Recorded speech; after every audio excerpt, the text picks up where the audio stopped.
When the 1984 and 85 toy line waves of Transformers first hit Western markets, most fans were unaware at the time of their previous success overseas.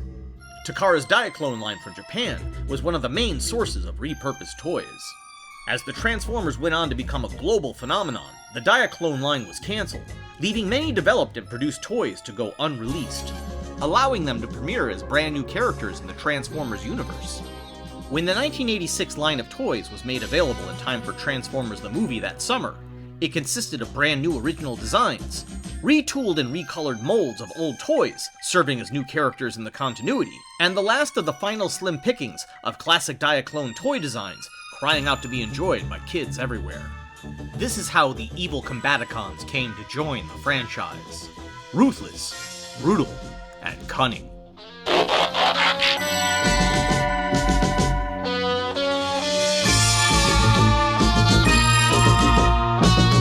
Onslaught believes the key to a mission's success lies in the perfection of its planning. He prefers devising sinister schemes to actual combat. But he is also a relentless, furious fighter when stirred into action. As a missile trailer, Onslaught is capable of launching 6,500-mile range proton missiles, each equivalent to 3,000 tons of TNT. However, missile accuracy is hampered by electromagnetic interference. Onslaught uses a powerful stun gun in robot mode. Transforming into a flatbed military missile truck, equipped with a rotating detachable twin-barreled anti-aircraft cannon, Onslaught was voiced by S. Mark Jordan. Who are you? And what are we doing in these crude carcasses? I command you to assist me in dethroning Megatron! Very well. We will obey you for now. Swindle is easygoing and good-natured, but within him beats the fuel pump of the most greed-driven street hustler. He thrives on wheeling and dealing, and works for his own personal material advancement. Swindle is a one-robot black market. He uses a scatter blaster that sprays explosive pellets, and a gyro gun that disturbs the Transformers' balance center. Swindle is prone to overturning on sharp turns. Transforming into an FCM XR311 military off-road vehicle, Swindle was voiced by Johnny Hamer. It's not my fault, Megatron. This greed is built into my personality component. Vortex takes Autobots on dizzying, death-defying flights to scare information out of them. As a helicopter, he travels at 300 miles per hour at a range of 1,200 miles. Vortex whirls his rotor blades to create 200 to 300 mile per hour wind tunnels and wields a semi-automatic blue gun. Transforming into a military helicopter, Vortex was also voiced by Johnny Hamer. Oh, I love sneak attacks! Brawl is noisy and irritates all nearby. With a hair-trigger temper and blustering belligerence, he is a terrifyingly effective warrior. Brawl is enormously strong and resistant to most conventional artillery. As a tank, he travels at 45 miles per hour for a range of 600 miles. His turret-mounted gun shoots 200-pound TNT equivalent shells, and his sonic cannon shoots powerful ear-splitting 300 decibel bursts of concentrated sound energy in stereo. In robot mode, Brawl has a 10 megawatt electron gun. Transforming into a Leopard 1 main battle tank, Brawl was voiced by Tony St. James. What's to stop us from beating you into scrap iron instead? I can't stand it! This is a cosmic prison! Shut up! Blastoff feels literally and figuratively above other Transformers as he soars through outer space. He is aristocratic and aloof. Blastoff, however, disguises his long-distance loneliness. He is cruelly efficient at raining destruction down on Earth. Blastoff flies at 26,000 miles per hour and can stay in orbit for up to 8 months. He shoots a powerful X-ray laser to hit targets 12,000 miles away. In robot mode, Blastoff wields an ionic blaster. Transforming into a space shuttle, Blastoff was voiced by Milt Jamin.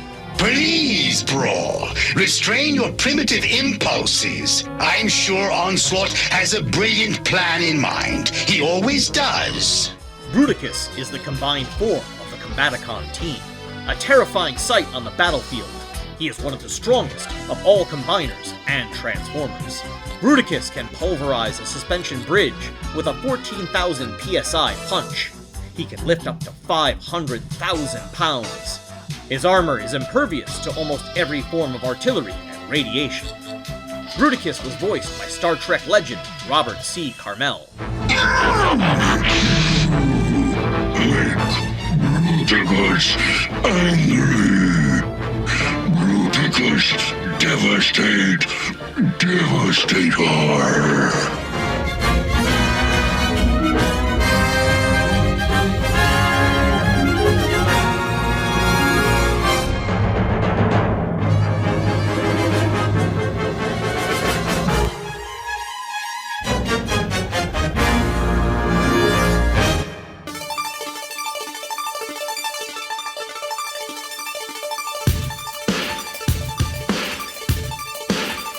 Hello again, and welcome back to another demonetized episode of Leo Watches Transformers. Long story short, I worked really hard to carefully edit the last episode because I was hoping to monetize it, and it just didn't cut it because I used way too much footage. And these two episodes, and I know I say a lot that these are one of my favorite episodes, so no BS. These two episodes we're about to watch are literally the two best episodes of the Transformers animated series, in my opinion. These are my absolute favorite episodes. And I just found that it was really difficult to cut, and I just wasn't going to bother. So I'm just going to bite the bullet, but if you go to my mini cuts playlist after you watch this review, and I do like that you watch these reviews, and please comment because it helps the algorithm and it helps the channel, but if you go to my playlist, you will find an entire video about the Combaticons and the history of Bruticus. So you might have noticed the number order is a little bit further along than we're supposed to be, and that's because the next episode in the line was supposed to be Aerial Assault, and in that episode, the Combaticons just sort of show up with no explanation. But a few episodes later, they have a whole origin, which is what we're going to watch now. So I figured it'd be more fun to have those in this order, and then we can watch the other one later with the Combaticons showing up, and it all would feel like chronological order. So, without any further ado, this is Season 2, Episodes 62 and 63, Starscream's Brigade and the Revenge of Bruticus. My two absolute favorite episodes ever. Here we go. Our story begins in a prologue that could easily be the start of a G.I. Joe episode. Maybe your local syndicated channel put the wrong tape in. Either way, it's in black and white, so we know it's in the past. As an historic battle unfolds, a series of 5 distinct vehicles are laid to waste under heavy artillery fire. Conveniently, the wreckage goes unsalvaged for many years. Back at Decepticon headquarters, Starscream is talking mad shit, as always. Shockwave has much to be humble about. Who can respect a leader who cannot so much as defeat the Autobots? You'll never understand, Starscream. You lack the ability to see your own faults. Nobody turns his back on me!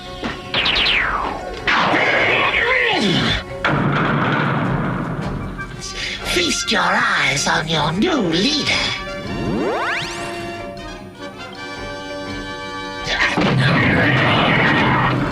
I'm sick of your endless quest for power, especially at the cost of losing mine. Don't just stand there, do something! As the other Decepticons refuse to side with him against Megatron, Starscream makes a feeble attempt to escape. You and what army? Megatron, having him dead to rights once again, simply banishes him, as if he couldn't turn into a jet and fly anywhere he wanted to.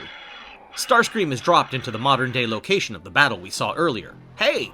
That all came around again. Neat. I wonder if they meant to do that.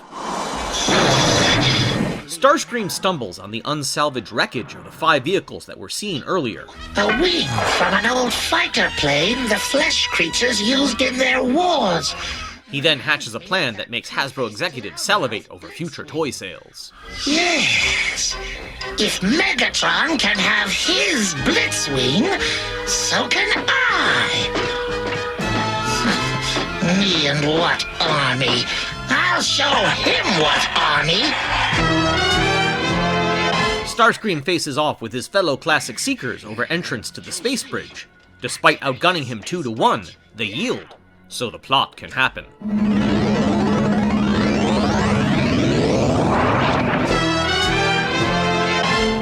Back on Cybertron, Starscream searches an ancient storage vault, whose doors are numbered with Earth numerals for some reason. However, it's what Starscream finds in the vaults that really matters. Gotcha!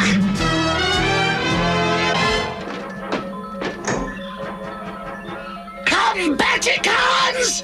Transform! Brawl! Swindle! Blast off! Vortex! And onslaught! Who are you? And what are we doing in these crude carcasses? Yes, I wouldn't want to be seen by anyone I know in this getup. I am Starscream, and I just freed your hides from the Decepticon detention center on Cybertron. In return, I command you to assist me in dethroning Megatron. What's to stop us from beating you into scrap iron instead? The fact that I have not equipped you with energy absorbers. Without them, you cannot refuel. No energy, no life. Very well. We will obey you for now. As the need for energy absorbers becomes the quest of the moment, Autobots Jazz and Cliffjumper become the target of their first attack.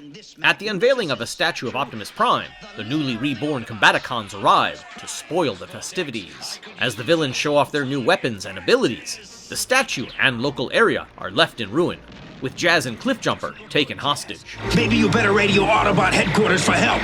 Piece of cake. We can take these. Ah! Hey, come on for a spin!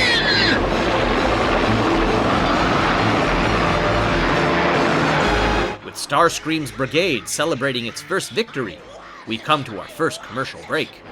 The first battle goes to Starscream and his army of Combaticons! And Megatron is next!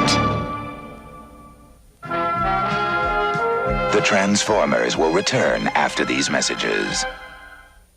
Look, the Starticons! Look, the aerial bots! Only the Starticons! Only the aerial bots have this kind of teamwork. Starticons attack! Aerial bots wage their battle to destroy the evil forces of the Starticons. The Transformers, more than meets the eye. The Transformers. Nobody can stop Minosaur! That's Imperium! The Transformers, sold separately from Hasbro. We now return to the Transformers. We now return to Starscream's Brigade, as sweet victory turns to bitter rivalry. Silencing the madness, Starscream continues to play his hand out as long as he can. Save your energy and your contempt for Megatron! What about the Autobots' energy absorbers? What about them? You promised them to us. Well, I can't play favorites now, can I? Nobody gets an energy absorber until we capture 3 more Transformers. Shockwave reporting to Megatron. Intruders have liberated personality components of the renegade Decepticons. Shockwave reports back on Starscream's break-in to Megatron. However, they both believe the Autobots are responsible, for reasons. Finally, halfway through the episode, the Autobots enter the story, at last. Maybe Starscream has finally gone off this nut, and then... Coming up to speed on the disappearance of their allies, the Autobots find their base under Decepticon attack. As Megatron demands the Combaticons' personality components return, Prime demands the return of Jazz and Cliffjumper. Decepticons, retreat! As Megatron and crew move on, Optimus Prime seeks answers from Teletran 1.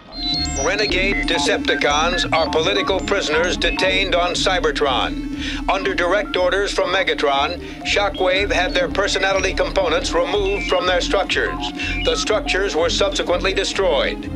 Until yesterday, the personality components were stored in the Decepticon Detention Center. As the truth comes to light, Optimus keeps a cool head, as always. Well, their little domestic squabble is none of our concern, but rescuing Jazz and Cliffjumper is. As Megatron tracks Starscream down to a local train depot, he finds himself unexpectedly surrounded by the Combaticons. And we find ourselves facing our next commercial break. Bye-bye, Megatron!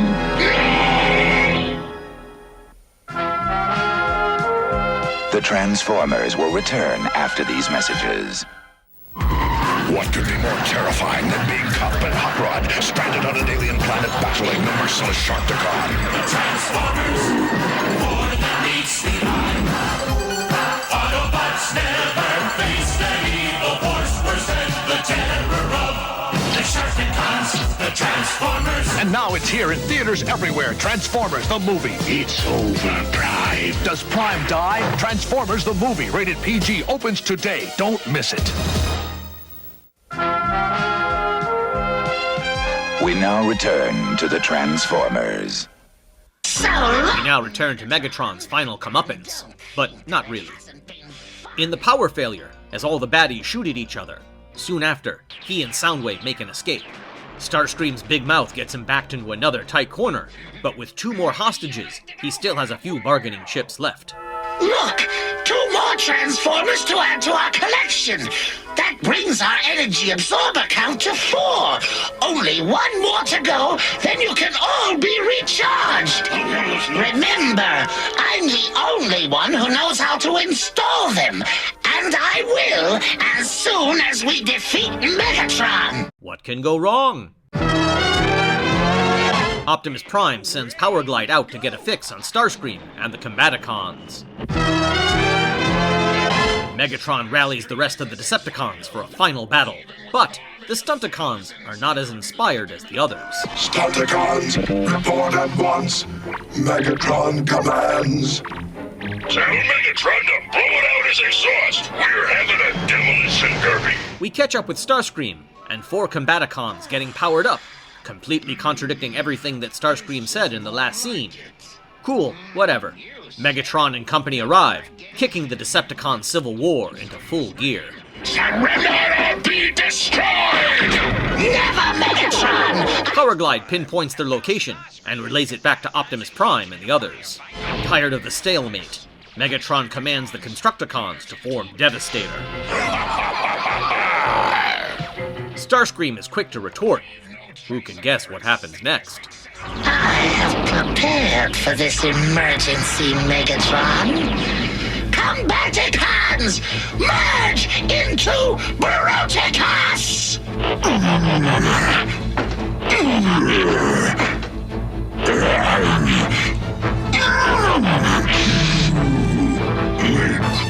Bruticus, angry.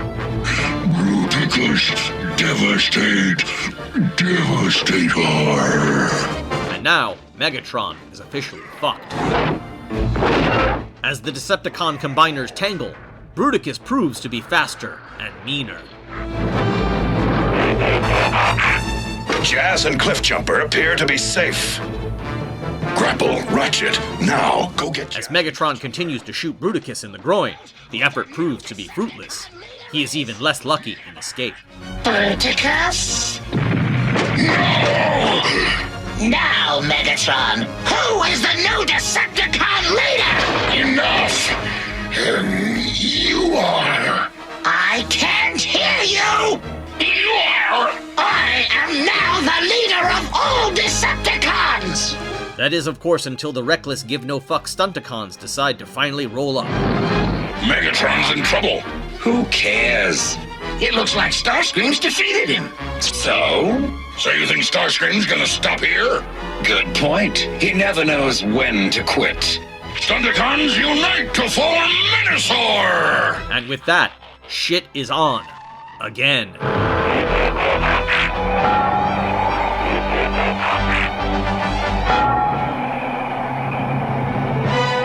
Through the magic of editing, Menasor wins the fight. Starscream finally gets what he has coming.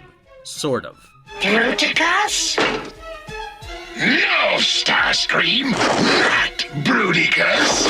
It's Megatron, your leader! This time it really is! Goodbye, Starscream! Once again, instead of facing an immediate execution, both Starscream and the Combaticons are simply banished. Why? You'll regret that you did not destroy me, Megatron!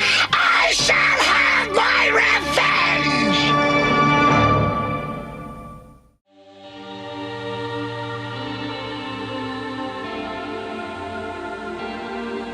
Hello all once again, and welcome to another happy intermission. Now, before we go on, I do want to remind you, yes, I have a full video about the Combaticons and Bruticus that you can check out, but maybe you should wait till you finish this review, because I do really appreciate if you watch it all the way through and give me a comment and a like and even subscribe. And speaking of subscribing, I do want to talk about another YouTuber that I've discovered, and this is a guy who has a channel by the name of Breadhenge. And the reason I'm pointing this out is I've used little bits of his material so far and I've never given him credit. But this guy has a really excellent channel where he does guitar covers of pieces of music from movie soundtracks. Particularly, he has a lot of covers of Transformers the movie. And this track right now playing underneath is one of them. And I would highly recommend, if you're a fan of rock music or Transformers music, or maybe just learning to play things on the guitar that you like, this is a good channel to check out because you can actually watch his hands and use it as a tutorial, maybe figure out the song for yourself. Yeah, so please check him out because I've been using his stuff and I haven't been contacting him, and I just think maybe throw him a subscription and check out some of his videos. And as for other videos, let us get back to this next episode because it is awesome. Our story continues with the Combaticons having had enough of Starscream's shit. I can't stand it! I can't stand it! This is a cosmic prison! Shut up! Too far to reach Earth on his own power, Starscream instead continues into deep space, just to be outside of their firing range. Some exile, am I right? The Combaticons approach the planet Cybertron, space-towed by their own shuttle, blast off. Again, one hell of an exile. Meanwhile, on Cybertron itself, cold and emotionless Shockwave tests the firing accuracy of his mindless Sentinel army. Sounds like a real party. Cybertron is under attack! Intruder in Cybertronic airspace! Targeting practice becomes active combat as the Renegade Warriors return for revenge on their home world. Landing on the surface, the Combaticons merge into Bruticus. I am also known as Bruticus. Destroy him! You control giant sentinels. Despite Shockwave's defenses, Bruticus makes short work of his army, and then goes straight up meta. Launching Shockwave into space, Bruticus claims Cybertron as his own. Back on Earth, Megatron and the Insecticons are up to their same old silly shit. Those guys, I swear. The Autobots arrive to a city in ruin, and more carnage on the horizon. How would you like your central circuit system disrupted, Megatron?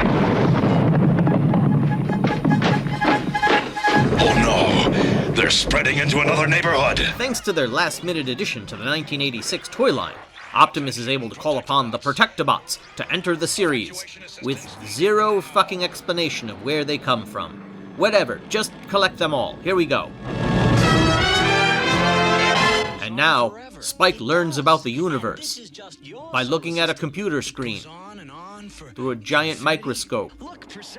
Holy shit, where to begin? Of course, that's not really a shooting star. It's really a meteorite entering Earth's atmosphere. I know. I'd hate to imagine a real star shooting into the Earth. But the chances of this planet ever colliding with a real star are remote. I hope so. My god, that would be terrible. It's almost like the episode is setting this up to happen later. Starscream and Shockwave collide somehow in the void of deep space, and suffer no damage on high-speed impact. Forming an unlikely alliance, Shockwave and Starscream return home to take back Cybertron. Back on Cybertron, Onslaught brings himself up to speed on space bridge technology. Perhaps the power of this device could be altered to effect our revenge on Megatron. I can direct the movement of the planet Earth and send it on a direct course into the sun.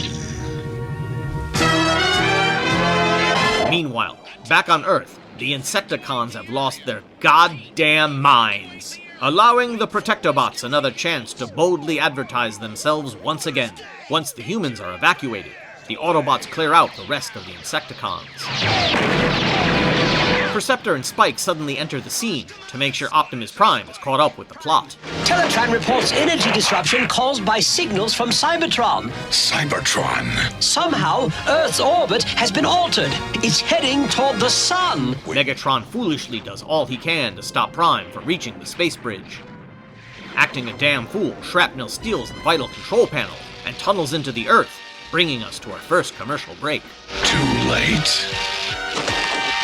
Wow, this one's really eventful, huh?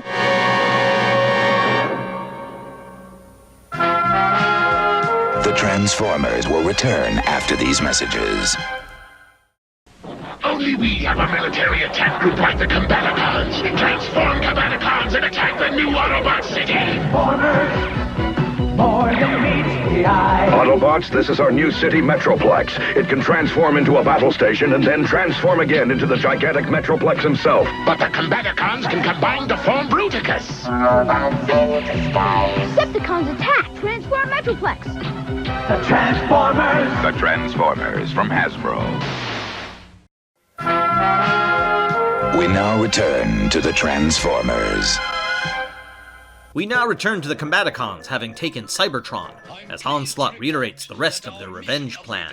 Thanks to the magic of holograms, that's a new one for this show, the strategically sound Combaticons prove to be kind of dumb when the plot requires it. Let's see something new. How about gargoyles?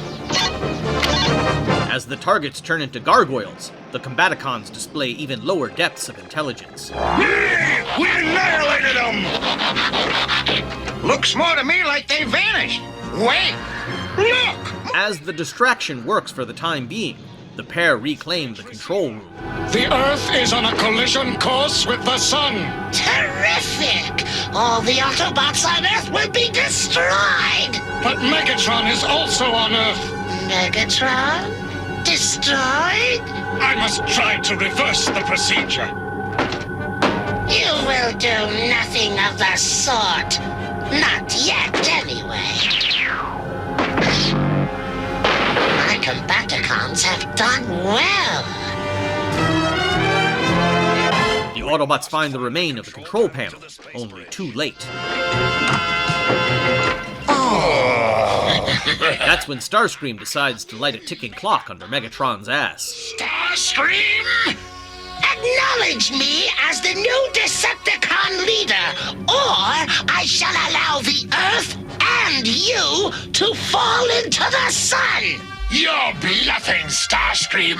Check the thermometer, Megatron. When the plot requires it, Swindle catches on to the ruse. Gentlemen, we've been had.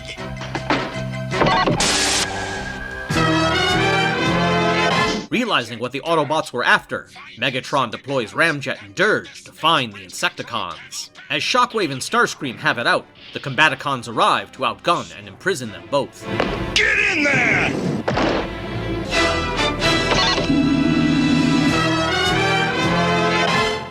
Back on Earth, extreme heat causes spontaneous fires to break out, reminding us all once again that Protectobot leader, Hotspot, is now available to buy at retail. Also Red Alert and Inferno, until they're discontinued soon after this. Bummer. Protectobot Blades come swooping in to rescue the locals. Need a lift!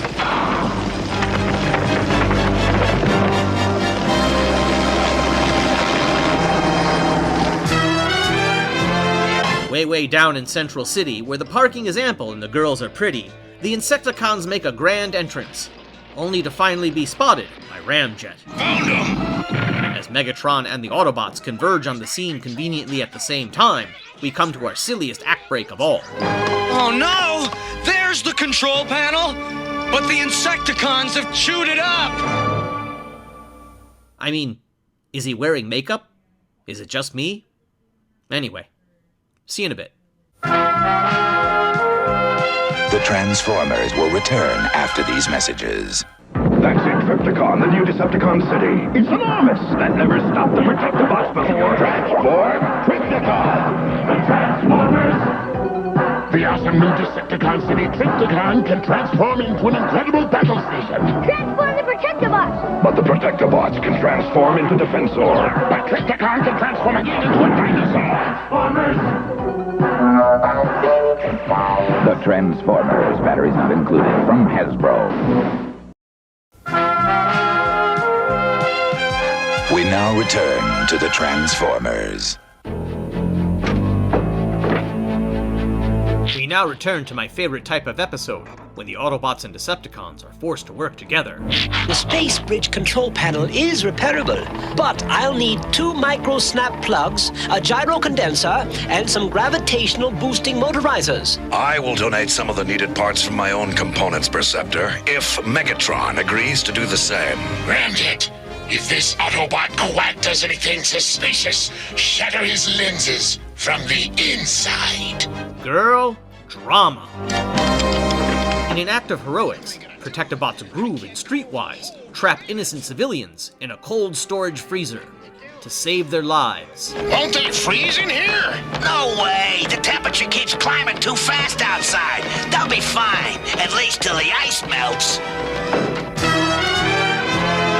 As Perceptor completes his repairs to the space bridge, the Autobots and Decepticons reluctantly move out together to Cybertron. As our heroes and villains do the space-time warp again, they conveniently arrive just as Starscream can be heard whining from his cell. It was the Combaticons! They locked us in here, and they forced me to threaten you, Megatron! Believe me! He is lying! All is not forgiven, Starscream! You are free at my command, but only to deactivate whatever device is moving the Earth into the sun. Only if you relinquish leadership of the Decepticons! Don't be a... Before Starscream can be coerced into cooperating, the Combaticons strike again. Starscream is our prisoner! And the animation looks pretty goddamn sweet, I must say.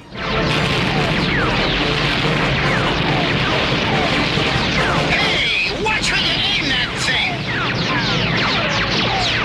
Well, excuse me. Prowl, sideswipe, cover me!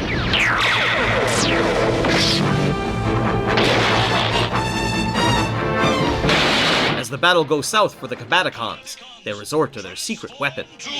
Bruticus!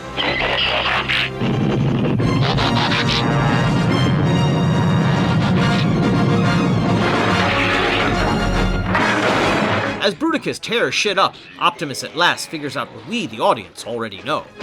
The space bridge. They've altered it.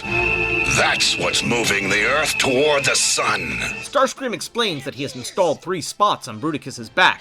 If all 3 are struck at the same time, he will be deactivated. We were imprisoned here on Cybertron for millions of years. And now I will have my revenge! As Bruticus snatches up Megatron, Optimus Prime takes the kill shot. Also, Sideswipe is in this episode too. Change of direction? Yes, yes! And he saves the day in the end, apparently. Cool. The Earth is safe. Megatron, Bruticus is a hazard to the galaxy. Yours and ours. I agree. We must destroy him. Goodbye, Bruticus!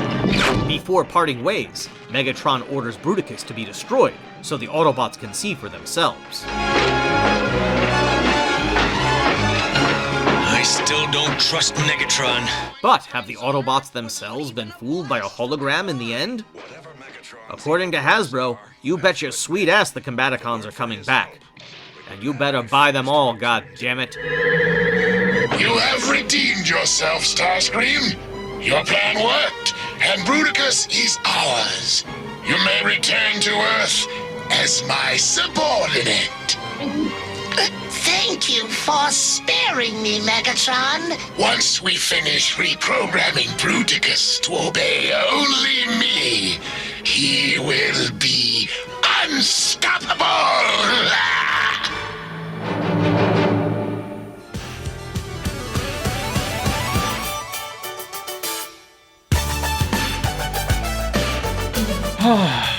My goodness, that was a spectacular episode.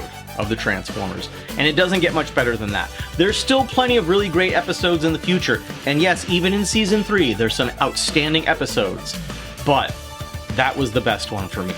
Now, I'd like to tell you it was an absolutely perfect episode, but you know I do like to complain about things, so I'm just gonna nitpick for a moment. Multiple occasions throughout this episode, you will see that Starscream has blue eyes, and that sort of detail just drives me insane. Standing next to Megatron at one point, there is a solid black cone head, and I'm like, who is this guy? And why didn't you make that figure? Because that looks cool. There's another point in the second episode where Onslaught's voice comes through Vortex, and it's really a shame because the animation of Vortex looks so damn cool in the shot. The same thing happens later with this really great animated and drawn shot of Sideswipe, but you hear his brother Sunstreaker's voice come out. Not to mention the fact that we're hearing Ironhide's voice and he's not in this shot right now. Who the hell is that on the right side of the frame? Am I looking at Ratchet or Prowl or both? What's going on? My brain hurts. Okay, look, I know this one's a real stretch for you two, and even as a kid, I thought this one was a little bit of bullshit when he just puts the Energon and the components in and they just transform and turn into modern vehicles with no damage. Especially considering the first episode and how we established reformatting and how it works seems to have to come from a very large machine and a large source of energy, but I think as a fan kind of retconning it based on the stuff we know about Transformers from later iterations, your brain kind of skips over this stuff. The thing I can't forgive about this episode, and I do love it, is this image of the Earth falling into the sun. And I'm not going to get into the perspective of how small the Earth is supposed to be in relation to the sun. It's a lot smaller than what you're looking at right now. But it's also the fact that if the Earth was ever this close to the sun, it wouldn't be a matter of stopping it. It would be too late already. Everyone on the planet would already be dead, and all of the oceans would be evaporated, and there wouldn't be much of the planet left at that point. In fact, it would already be falling into the sun because the gravity acting on it would just be the end of all things. Well, I do hope they'll do better next time. However, unfortunately, and I haven't mentioned this yet because we are getting to the end of Season 2 and heading into Transformers the movie very soon, we are coming to what I would refer to as the sweet spot of this entire series. And I think this little run here at the end of Season 2 into the movie is the series at its absolute peak. And again, there are some good episodes and some great episodes coming later on. But I just want us to savor these times while we have them. Because when we get to Transformers the movie, everything's gonna change. And hey, this next one is a really, really big one. Because it is my 50th episode. Yes, I've done this 50 times now. And in addition to that episode being War Dawn, another one of the great episodes, I have added a full bio for Optimus Prime, as well as a third video about Peter Cullen, the voice actor behind Optimus Prime, as well as other roles you know from other cartoons. We'll get into all that. And I do really hope you enjoy it because I'm very excited to share it with you all. So once again, please like, share, and subscribe, and I do sincerely hope to have you back here next time. Take care.